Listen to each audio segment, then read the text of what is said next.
El-Mütekebbir.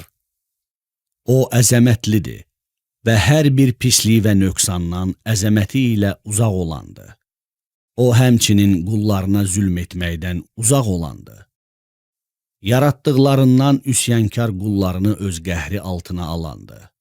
O, böyüklüyü, ucalığı ilə vəsf olunandır. Kim onunla bu məsələdə qarşı-qarşıya gələrsə, onu məhv edər və onu əzaba düçar edər. El-Kəbir.